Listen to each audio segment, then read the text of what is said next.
All right, and welcome to round number 1 here at Guardian Games for Modern Mondays. We're Portland Paper. I am Travis Cooper, hanging out with, Ian Lunger. and we're here watching 4 rounds of competitive Modern Magic the Gathering in Portland, Oregon. It looks like we have round 1 set up for the suspense. Peter Swisher on Grixis Lutri and Eric Hoser on Azorius Control. Thoughts, feelings, Ian? My thoughts and feelings are that these are backwards. So we will be switching them. Oh, wait. No, they're not backwards. I'm excited to see Grixis Lutri. Or Lutri. We're not positive that it's Grixis. That's me guessing. Could be 4-color, could be Grixis. Could be 5 colors. It could be 5 colors. I would be very surprised if it was just red-blue. So That would be I mean, there's probably enough cards that you could just do red-blue, but if you're playing a singleton modern deck, you probably want to branch out to 3 colors. And I see a Black Cleave Cliffs there, so it looks like we are playing at least 3 colors. It looks like Peter started out on the mulligan there. I was seriously considering bringing this deck myself. It just looks so fun. I don't know, just limiting the ability for your opponent to play around your cards completely, and for yourself to play to your outs because there's only one of each of them is just sounds so exciting. Yeah, I haven't seen a Lutri deck list in a very long time, but I bet that I could name maybe 40 cards that would be in it. I bet you're right. Chalice on 1, interesting in this matchup. Probably not as. I mean, it might do some work, but it's not going to be as good when you're not playing 4 ofs like lightning bolts or heats or something. Oh like boy, that. we are playing white in this list as well, so we are gonna upgrade Peter to 4-color Lutri.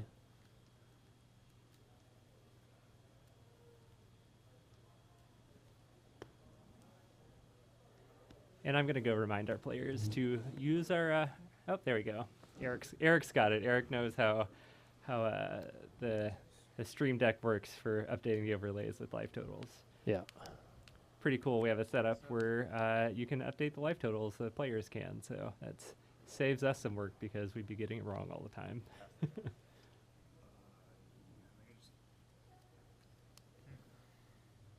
Okay, let's see. We can take a look at what Eric's got in hand. Looks like we had a Solitude in there. Tossing out a Teferi. Got a response. What is it going to be? A mana leak, a remand, a counter spell, a logic knot, a drown in the lock. Shock Steamfence. Maybe 16.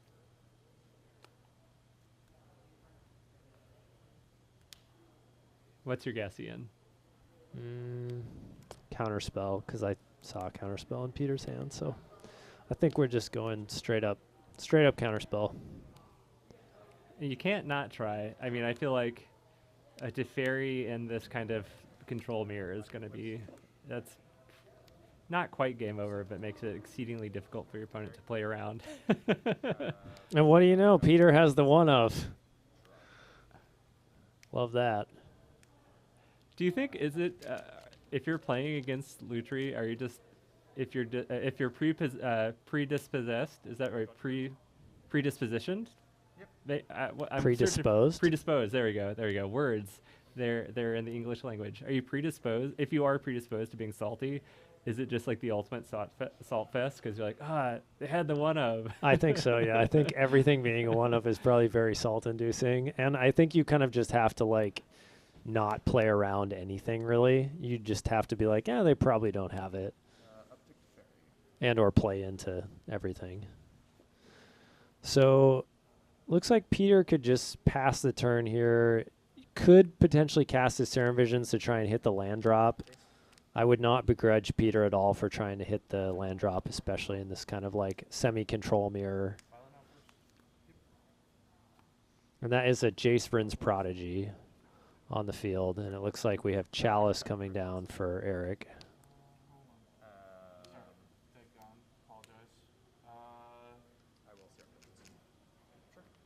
Okay, looks like we're going to Serum Vision in response because Peter has a Teferi out, so casting that sorcery at instant speed.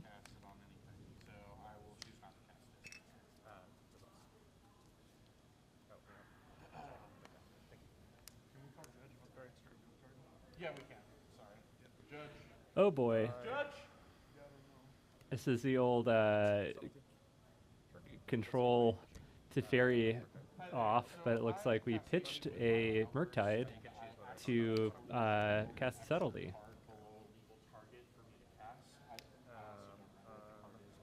It's kind of interesting considering that Peter has a Prismatic Ending in hand. It could have dealt with that Teferi, but I guess Peter values having this Jace active. Yeah, and I think too that Peter will be able to flip the Jace this turn as well, which will be helpful to potentially get it kind of out of harm's way as far as Solitudes and other things are concerned. Although, yeah, should be protected here, right? Because Teferi's on the battlefield. All right. Peter with the heads-up play of casting Prismatic for 2 to exile the Chalice on 1. I do think it's interesting that we see that main phase, given that Peter is likely just going to be able to tick up the Teferi. Feels like that could have been a spell cast on Eric's turn to be able to represent more. All right, this Teferi is actually going to be interesting because I think Peter can activate Jace if Teferi targets it in response, and the draw for Teferi is going to fizzle. And then Peter will get to use Prismatic Ending in the graveyard to deal with Eric's Teferi.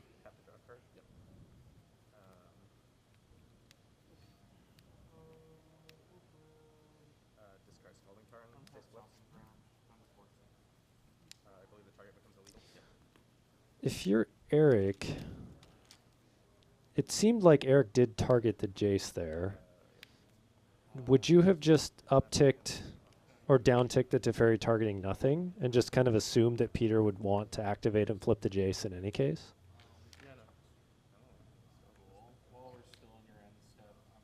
I think that I think this played out. It's not going to. It wasn't going to be great for Eric, but it played out pretty well with the context of his hand. Yeah, I could see that. I mean, it does force the action and give Eric the option during his second main or first main, kind of whatever we were in, to be able to use the ending to exile the Bryn's Prodigy, so that at least Peter doesn't get an activation out of it beyond the, draw discard. Yeah, when 2 control decks both have a Teferi out, that just it makes it. They both turn into tap out control decks.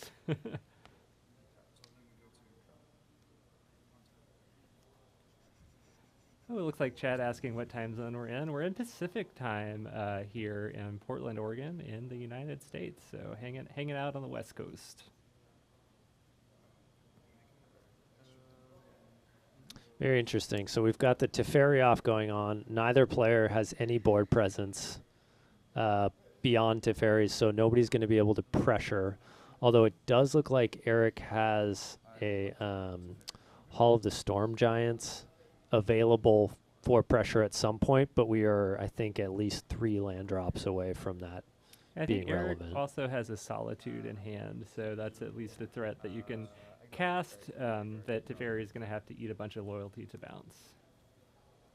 Ooh, I like that here. Cling to Dust, a really, really solid one of that I'm a huge fan of in this 4-color Lutri deck. I think you can just really grind out significant advantage with Cling to Dust in a long game. Yeah, I really like Cling to Dust in sort of any Grixis list just because it gives you that main deck out to some shenanigans, but also is a real big sort of late game value engine. And especially, I don't know, it's interesting, Peter is playing Murktide as a 1-of, but it's interesting you can grow a Murktide with Cling to Dust too. Oh, that is clever. I actually have not seen. I guess you can do both. You could grow it by exiling your own yard with its escape cost, or you could even target one of your own spells to grow it further if you wanted to. It looks like Peter has a good pickup of an expressive iteration. Passive Fury. Target. I will do blue, red, respiration. Sure.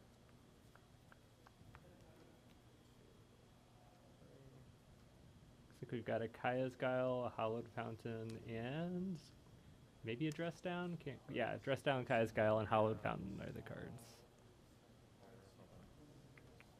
This in hand. This on bottom. Exile, dress down. Okay.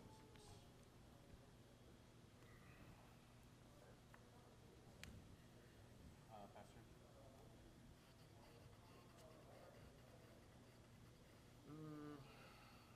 See, okay, so Peter chose to put a land on the bottom, so I think you're kind of priced into just casting this Dress Down for a cantrip.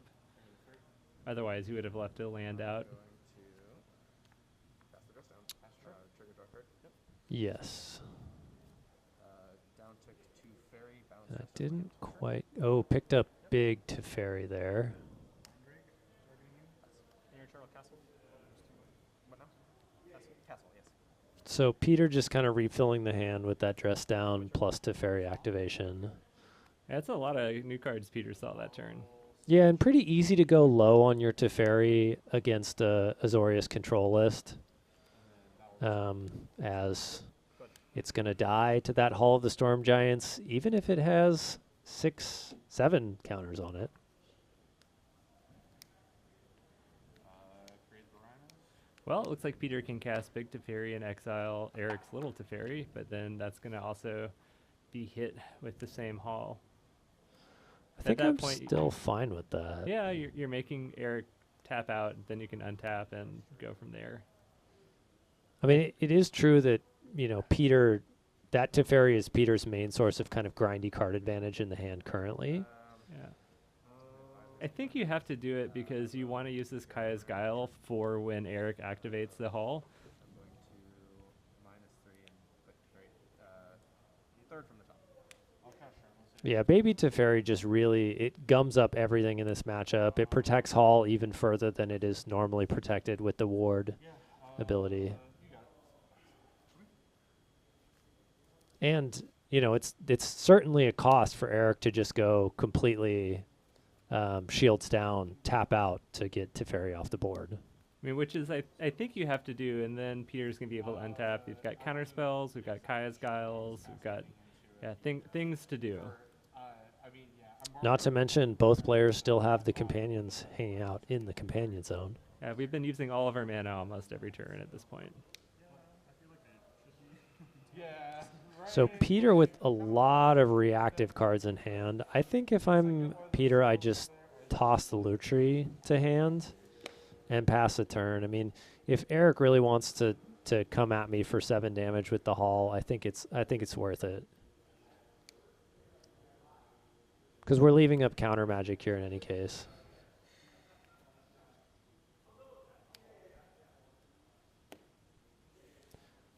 Plus, there's also a Force of Negation in Peter's hand as well.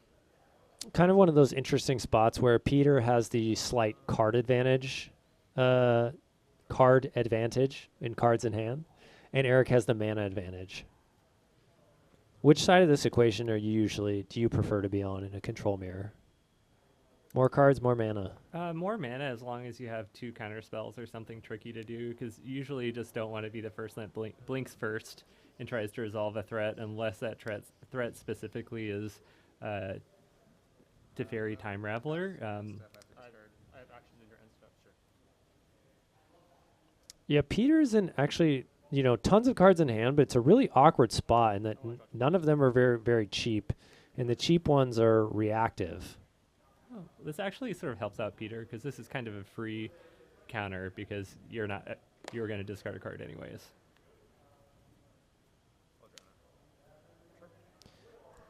I do imagine that Teferi, we're getting close to drawing that Teferi again. Yes, so here is that Teferi again. And it's probably going to be, I would assume Eric has another counter spell, but maybe not. Looks like we're on Solitude, Dress Down. So that Teferi should be, okay, there we go. Should be exiled. I mean, the thing that was so awkward about that, if you're on Peter's side, is, yeah, Peter did have a Logic Knot, but we only had 1 blue mana available. And now we're just tossing Lutri out there purely for value. You know what might have been the play here was, I guess Peter could have done this anyway. Force of Negation. Okay, I see. So what Peter could have done is... Okay, I'm going to go out. I think there was a hand count there that was off.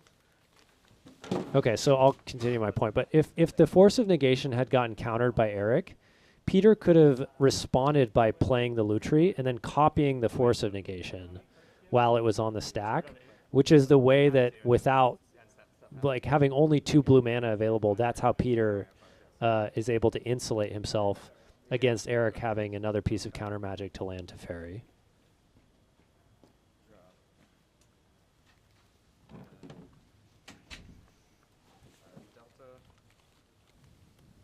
Shadow's a severe. Oh, chat gotcha. What did you pitch off force? It did look like, I think it was a different color sleeve or something. It did look like Peter had 6 cards in hand instead of 7. This looks like big Teferi going to meet a Logic Knot, I believe. And Peter's got a fully stocked yard here, so even exiling a couple of cards, not a huge deal. We're going to have to get rid of 3 cards out of that yard. Still plenty of Cling to Dust fodder, I imagine, in the graveyard. Exile these 3. Sure. Tap 2. Logic Knot I for can't 3. pay 3. You cannot pay 3. Yep. And Eric with the quick counter spell. This is going to be unfortunate for Peter because Eric is very likely going to tick up with this Teferi, and Fury, while it is a very good card, does not clean up a ticked up Teferi 5.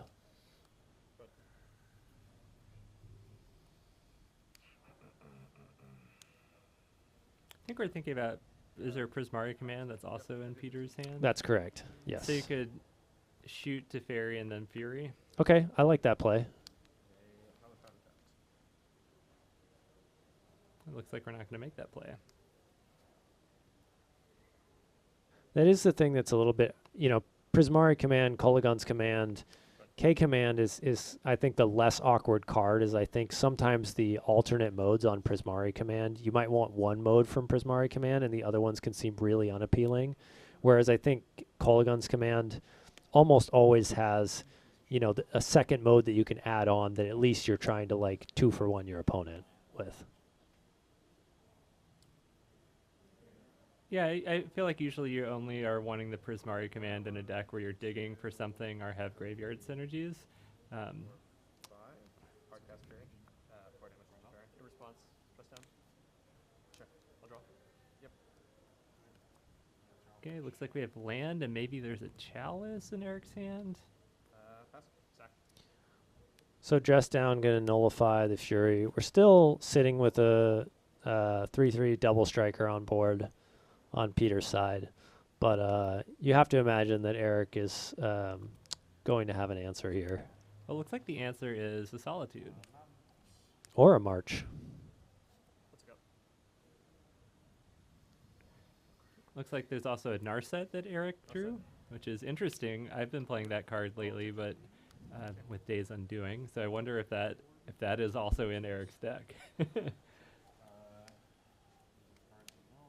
It's a little surprising. So I guess Eric, knowing that they have an extra white, I didn't see if they had an extra white card to pitch. Yeah, they do, because they have March and Solitude. Well, we get the untap off Big Teferi, so we're gonna Oh, good point. hard cast Solitude. Good point.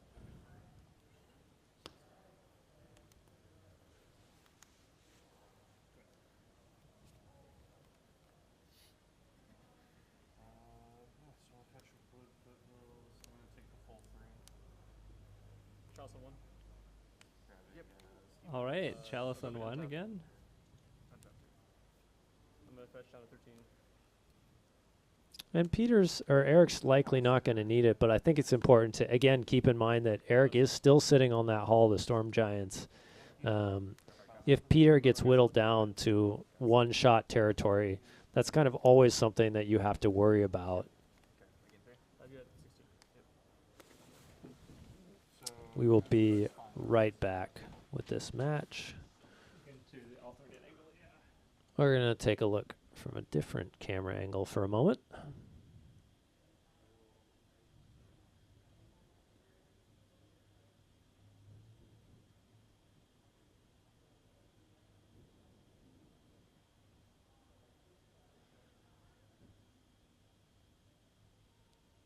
Man, Eric's sitting with very few cards in hand. Peter's still got a full grip, but Eric's board position is looking more and more unassailable the longer this game goes on.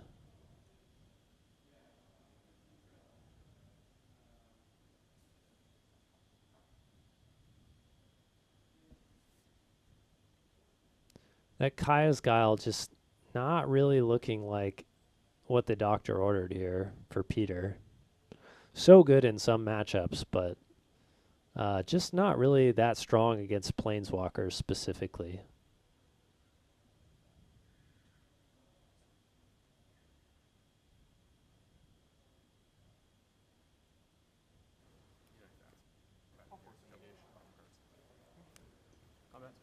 This is really demonstrating what Travis was mentioning, that the mana advantage can oftentimes kind of prevail over the card advantage. Peter sitting with plenty of cards in hand kind of this entire game, but Eric being able to resolve key spells with counter magic backup. I want to pass turn. And I response I'll fetch. Down to 12. And then I have a back set. Fetch.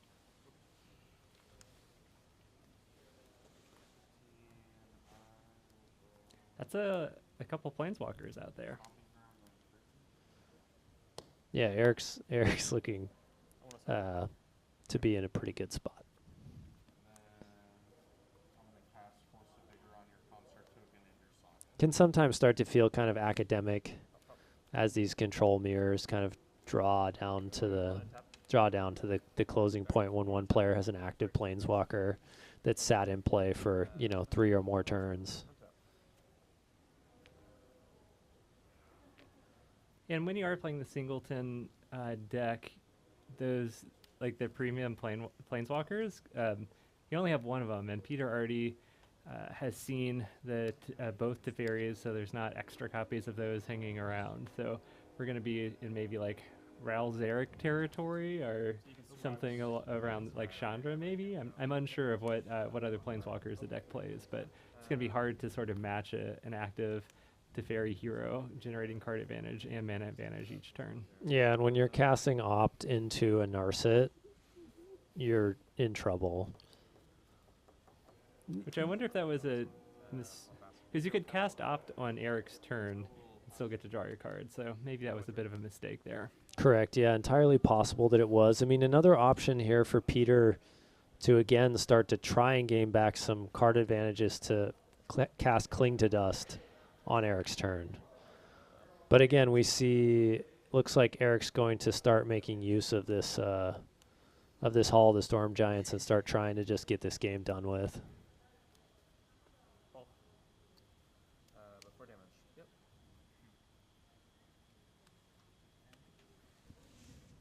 Guys go. Modes. Sacrifice creature, and I only gain one.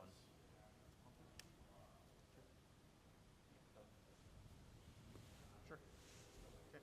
One less flying spirit. Turn, I'll flash in Grixis. What's that? Ending. Magic ending. Okay. In response. Yep. Back turn. 15.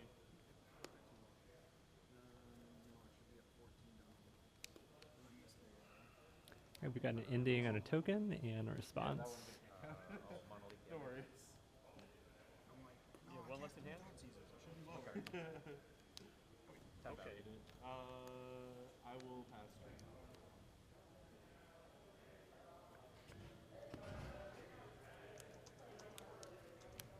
Sure. Oh, it's whatever. Yeah. Sure. That'll I'll do. untap, right? Yeah. On top. But Untap.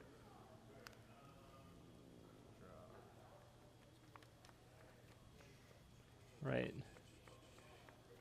Looks like Eric is holding on to an Archmage's Charm and a land. We have the Scry option available with Castle, which is really, really strong. And we've got a Dash Ragavan that's going to get an Archmage's Charm. Yep. Is the last card a counterspell? It is not. Pass. take 2, down to 4.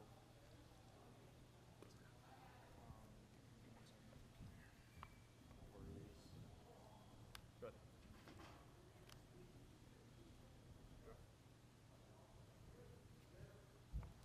Oh, Snapcaster. And turn flash. Not the worst pickup. What do we... I feel like when you're playing the Singleton deck and you draw a Snapcaster, you're like, No. what are the options? The world is your oyster. But boy, is Peter wishing that Terminate in hand was a Dreadbore. I feel like that is something that is very rarely stated or thought. Yeah, just some really specific matchups that comes up in, but this is one of those matchups where Terminate being Dreadbore would be a big game. Good luck. Response, I'll auto aura and back to your hand. Sure. And looks like Eric is not interested in a Verdict or a Solitude. We're maybe thinking about doing another Castle and Upkeep You have here. a dust in the graveyard. Yeah. So, correct me if I'm wrong, Travis. Does Expressive Iteration get around Narset? It does, yes. I'm a little surprised that we didn't see Peter go for Snap Expressive Iteration on his turn. I feel like that would have been a very reasonable choice. Okay, here we go. We ultimated a Teferi with a loyalty counter left on it. Going to flash and snap. So that definitely puts a clock on the game. Those unfamiliar, when Teferi ultimates, it creates an emblem that whenever Eric draws a card, Eric can exile a permanent. And looks like that's going to be good enough for Peter to scoop him up. I think that's a very reasonable concession.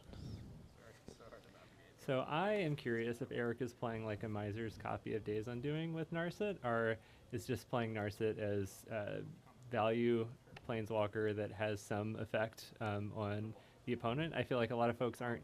That card was popular years ago, but hasn't seen a ton of play lately. It's starting to tick up a little bit, but I wonder if there is a Days Undoing in Eric's main deck. Okay, it looks like for Eric's side, we have 4 Dovin's Veto, 2 Mystical Dispute available, a Flusterstorm. Looks like maybe even another small Teferi.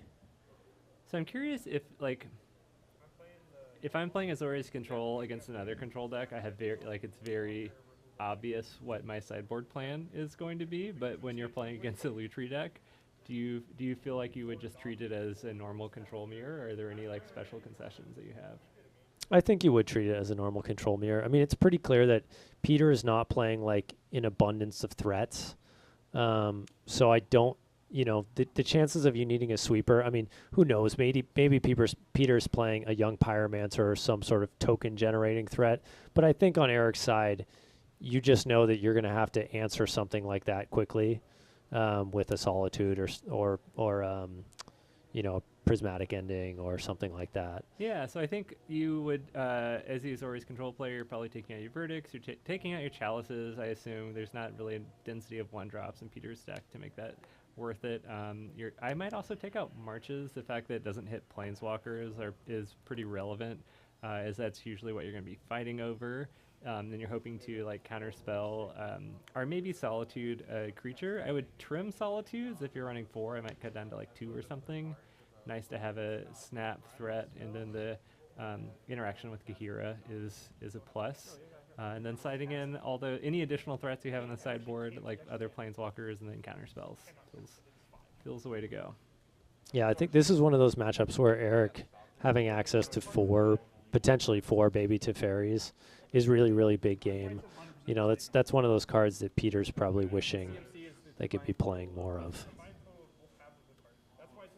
So it looks like chat said this is Complete 60 from SCG Dallas. I haven't had a chance to look at those deck list results. Will you please let me know if is there a Days Undoing or is it just Narset for fun?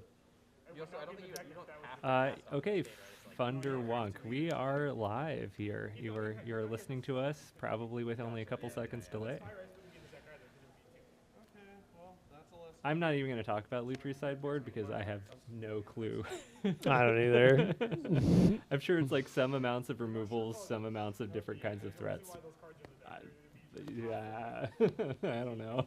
Probably mean- great. I bet there's like cards against very specific strategies. So like cards against like graveyards, or maybe Yeah. like cards against like that you want life gain against burn, but you have to more have generically good cards against strategies rather than like kind of specific, like you know. I always board in these 3 cards because it's great to have 3 Dovin's Vetoes in the sideboard. Right. I think you could see cards that are effective but less value oriented. For example, like Soul Guide Lantern, I think would be a great card to have in the board of this deck. I think Flusterstorm would be another one that's just very good in specific matchups, but has like a wide enough swath to make it worth it. All right, playing out like a control mirror so far. Land pass. Land pass.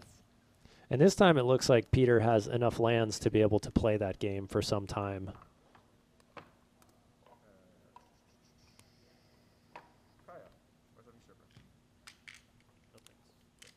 Very interesting. Yeah, so usually when I'm playing a control mirror, I don't like to be the first person to run out of threat, especially when you're on 3 and your opponent's on 2, because then For this reason. yeah, this exact reason, that then your opponent just has access to counterspell plus their own 3 mana threat, and I mean this is almost like it's not quite game over, but if this Teferi sticks around for one more turn. Which it won't, as we have Lightning Bolt, Kolaghan's Command, and Fury available. But Eric was still able to get the card off the Teferi. So in either of these cases, I guess K Command's an instance where Peter could go 2 damage to Teferi, Eric discard a card, and we could end up at card parity. But even then, Peter is then opening up to have Eric just slam another threat. And you're kind of that one step behind your opponent. Yeah, because I feel like any control player is going to respect the bluff against another control deck on turn 3 of passing with 3 mana up, and is probably not going to cast a spell into it. Like Even against a Lutri deck, which is interesting. Yeah, because Lutri probably has like 5 or 6 2 mana counter spells that you can cast. So definitely respect that. You couldn't cast the, like, you used to be able to Goblin Dark Rollers back Boom Bust, hit the bust side, and destroy all the. Oh, that's hella dumb. So it looks like Chad mentioned playing Jace and Fate Sealing is the thing that Blue-White can't answer. I don't know Eric's list right now, but I know a lot of lists are playing Triome plus off-color Shock, whether that's like a Watery Grave. Yeah, so we or- actually know, I'm going to interrupt you. We know Eric is playing Breeding Pool, as Okay. we saw it last game. So 4 colors of mana is in the realm of possibility for Eric's deck.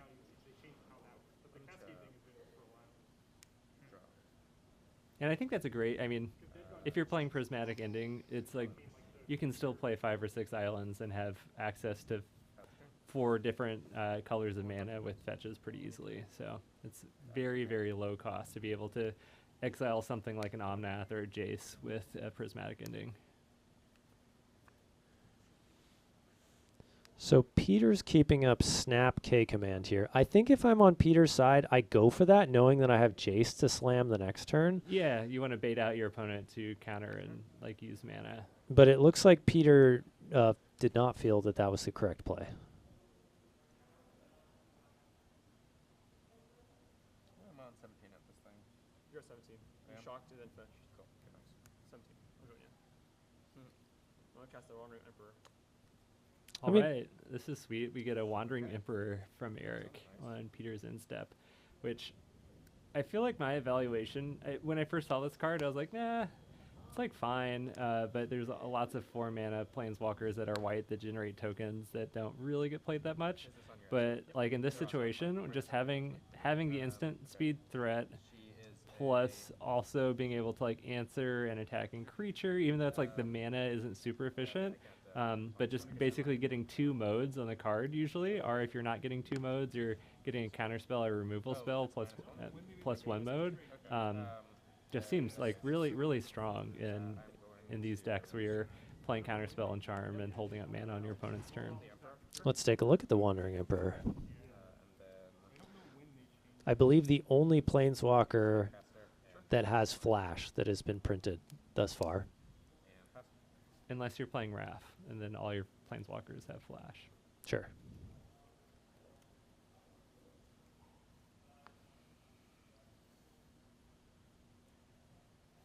But now irrelevant, as it's off the board. Right. Eric casting Prismatic Ending on the Snapcaster. So I thought, is there a Flash? I think there's a Flash Teferi that's a creature. I thought the Planeswalker Teferi that can activate on your opponent's turn, I don't think it has Flash, but maybe I'm incorrect. Chat would know better than I would. I think there might be a Commander one, although I don't play EDH. Okay.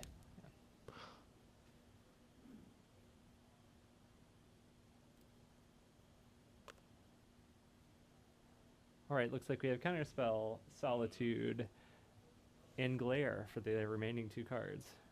Let's see. Can we tell? Looks like Dovin's Veto, Counterspell Solitude, Prismatic Ending. I will take Counterspell. And we are taking Counterspell. Looks like we had 2 Counterspells there. Pass the turn. Oh, yeah. That's a lot of that's a lot of permission to be holding on to. Wait, did you have a second Counterspell in there? I had 2 counterspells. You can't take them both. Right, yeah, okay. It would've been nice to do that. Eric pointing out that he had 2 Counterspells and Peter could not take them both. And Peter asked, like, there's 2? Not quite Cabal Therapy. Yeah, me too.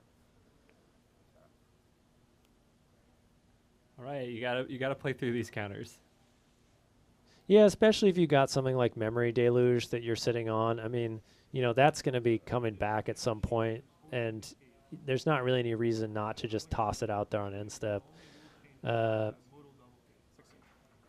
And yeah, if you're Peter, you're not making the move here. You can't afford to run out the Fury into a Solitude, nor can you afford to run the Jace into a Counterspell. We're just not really at that point in the game.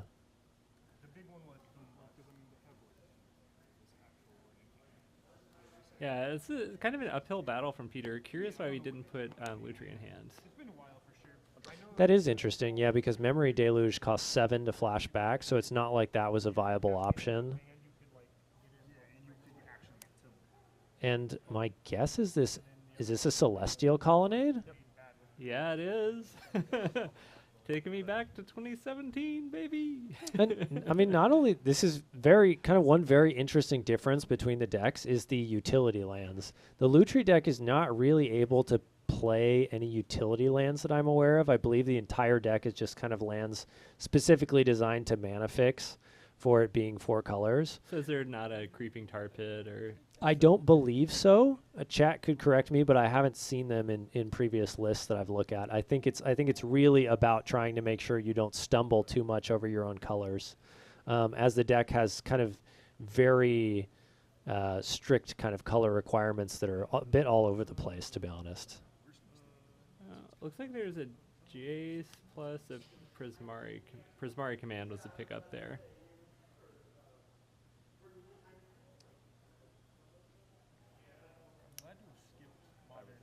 I like chat going on tangents about different arts and versions of cards. Talking about Counterspell right now. Do you have a favorite, Ian? Yeah, I like the Tempest Counterspell. That one's pretty sweet. I like the OG wizard with the fizzle 2-finger peace sign thing going on. No, I disagree. But I do think I would play, if I had foil 7th ed counterspells, that would be the version that I would play if I was just not constrained by. You'd also probably be in Cost. a different tax bracket than you are right now. That's probably true. I think the card is fine because it's like 3 mana to get some extra wobble back. Like there's plenty of cards that do way cooler stuff. That's not all it does. Oh, it does more Oh than my that, but, god. like, Draw. I mean, for 4 Okay. mana, I can play Jace at -3. Peter draws a land, so the threat of flashback memory deluge is there. There's a reason like the metagame shifted. Again, it's like, do you, at what point do you want to run that into what Eric's going on? Do you even want to be the first one to move if you're Peter? I think at this point you have to wait till Eric's turn, and then you're going to want to do it because you're going to hope that Eric doesn't have another counterspell, because you're behind. You're going to have to get lucky to catch up, and you're down a game. So this looks like a cycled Shark Typhoon to me. It is going to be a very large flying shark. Not really. Okay. And I think And I bet Eric was waiting on that shark to get out of Fury range. Pretty heads up play to make it a 5/5 instead of a 4/4. Yeah, and this is really awkward go my turn. for. Oh no, I guess it's this is awkward for Peter because Peter wants to maybe fetch and flash back the Memory Deluge, which would resolve here. However, Eric's sitting on 9 damage on board with a shark plus the Celestial Colonnade. So that's not something that Peter can do here. Yeah, you're good on it. So how do you, and Peter just has to pass, which is brutal. Animate. It's 9. It's fine. And it looks like Eric's just going to present lethal and ask Peter, what are you going to do about it? Got to do something. Going I think draw 2, discard 2, to cast Prismari commands. Holding make a priority, treasure. Holding priority. Oh, so, okay. So 2 we're going to damage. cast the Prismari command. With that on the stack, hold priority, cast Lutri. Flash out Lutri, copy it. 2 damage. So now Eric gets to decide what we're doing, and it's a dress down. No, just down. No, yeah. Oh no, it's, yes, it is a dress down. Responsibly. So we're going to get dress down. Dress down's going to resolve pre-Lutri. Prismari command's just going to deal 2 damage. Not going to kill the Celestial Colonnade or the Shark. Oh, not anymore. And I believe that will be game. Oh no, that'll put Peter to 1 here, as Peter still has not cracked the fetch. Yeah, no, that makes more sense. I did 2 damage there. I'll jump that and kill it. As I believe both of these threats have... Oh, does Colonnade not have flying? It does have flying, but I think Lutri was, or well, no, dress down. All creatures lose all. Ah, abilities, so good they don't have point. flying. Okay, Yeah. yes, the dress down hits. I could have. Yeah, I could have before just down resolved. Very interesting. Not something that I was thinking about at all. So that does allow Peter to block there. I wouldn't say it's like a particularly profitable exchange. Well, it's interesting because Peter's going to get to untap, hit a Jace, bounce the shark token, yes. and then there's not a lot. So Eric's only looking at red, white, and blue right now, so you can't prismatic ending that for 4, unless we've got a fetch land to go dig up. And another shock. Yeah, the Jace absolutely could get Peter back in the game. I guess it was pretty relevant to have the 4/4 because A phrase said many times throughout the history of Magic. I hope this expensive brainstorm works out. It usually does. Interesting. So Peter could Oh Jace. man, you can have it all. You can Jace Brainstorm and Kaya's Guile. Yes. Ooh, But do you do that? yeah. You don't think you just bounce and hold up the Kaya's Guile for something else? No, I think I do that because brainstorming is so good, and then you can Kaya's Guile to maybe like nuke Eric's graveyard, make a 1/1 token to protect the Jace. There are a couple options. Yep, looks like we're just bouncing a Jace. Set up my treasure here. And I'll pass. I believe that die represents a treasure token. It is, yeah. Die as a treasure.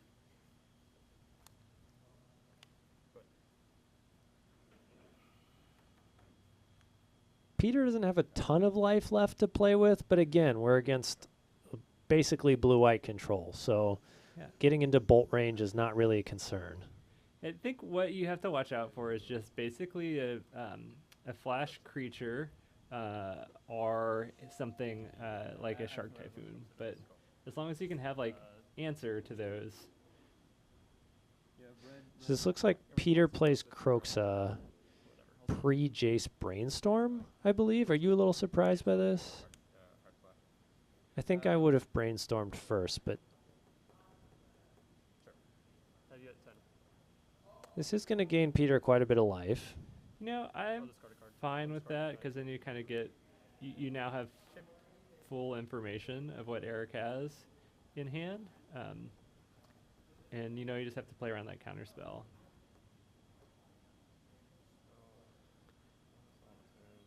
So Peter could Kaya's Guile and escalate for one mode here. I don't think you want to escalate. I think you definitely want to probably brainstorm Jace instead of bouncing, although it's a risky play. But I feel like the You want to activate your Jace? Didn't I already? No. Oh, I haven't. Okay. I think Eric reminding Peter. I don't think Jace was activated this turn. it was not. Seems bad, but I mean, the real thing here is the clock, right? Yeah. We're game 2 Solitude. with our clock is slightly off. It looks like we maybe have 4:30 left. Our clock is generally an approximation for this, but it looks like the players have the app open with the exact time. Gonna. I mean, you got to brainstorm. I'm actually just gonna +2. Okay. I'm gonna look at top cards, top 2 of my library, and no, top Top card. one. Just one. Top card. And All right, we're just fate sealing ourselves here, which I really don't like that. You know, if Eric resolves the solitude and fights through the counters, you like it just dies. Like it's the same thing. Like 3 is effectively 1 unless you're trying to win with the Jace. And I believe that Jace should have gone to 4 counters, if I'm not mistaken. It was on 1, so yeah. Oh, it was. Yeah. have you sack So it's creature? resolved. It's resolved. Modes. How did it get Sack to a 1 creature, counter? make 1/1 flying. Minus twice, minus on the solitude, minus on Shark. Oh, I did not realize that Peter minus on the Solitude. My mistake. And we had it Dovin's veto, so that's exactly the situation where I'm like, why I would want to brainstorm with Jace is like basically this Jace just like scried you one when it could have brainstormed, and it's all the same. Logic not exiling 1, 2, 3, 4, 5. Because this kind of spell doesn't matter. Yeah, especially given that we know Solitude is in hand for Yeah. Eric, and Solitude is Xaxes on killing Jace even if you plus it.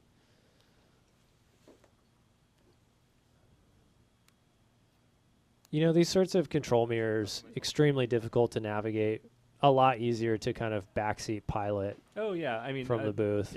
you're playing with so many things. Like you can't make the optimal decision all the time when you're playing these control decks, especially in a mirror, because then you just run out of time. And so, you know, it's easy for us to point out things and to maybe see lines that when you're in it, you have to, you know, there's an economy of like thought space and like time, and then like, you know, what's on the battlefield. So it's, yeah, players are doing a great job. Maybe not the ideal lines, but you know, even pros aren't going to always make the ideal lines when you're playing these like thought-intensive decks. Plus, we'd have nothing to talk about if they were making the ideal lines.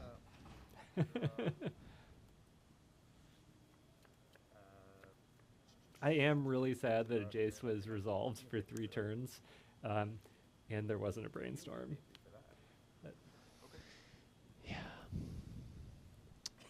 What do we have going on with this counter war? It looks like it's not going to matter. Oh my. Oh, we are just resolving things back and forth. Looks like mystical disputes on Brazen Borrowers on yeah, mystical we're rewinding disputes. because there can't be a counter war with Will Teferi out. But Good we just get a point. scoop, yeah. Yeah, so it looks like we are going to the final game. I cannot imagine there is any situation that Peter is able to win the final game. Oh, and Eric won this one. Yeah. So there we go. Eric just wins. Okay, yes, right, of course.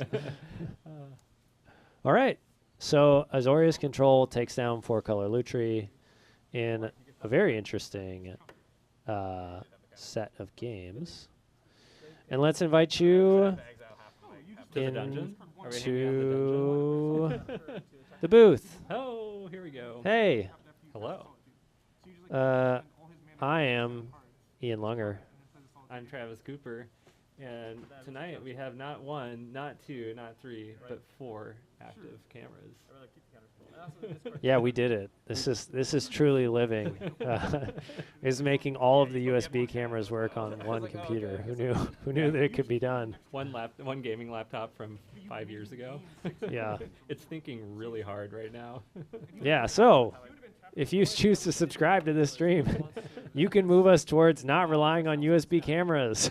Yeah, ideally, like we have sort of like long-term goals of getting like a setup where we have a rack and we can go out to events, and always do Modern Mondays, but maybe do some larger events. It seems like folks are starting to focus more on like regional Comp REL things. So try to expand what we do, which would be really cool. So any sort of like engagement in chat is awesome because that helps us get metrics to be like a partner on Twitch. Right now we're an affiliate. Our subscriptions are great. Follows are good. We have YouTube.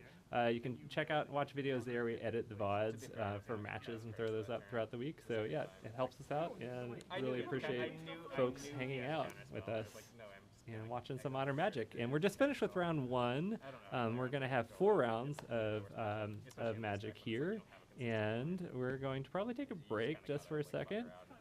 Feel free if you want. But first, one question from the chat before you take your break. How do you feel about no Snapcaster Mages in Azorius control?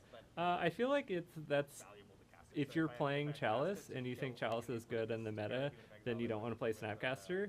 I think there's certain builds that are playing more Marches.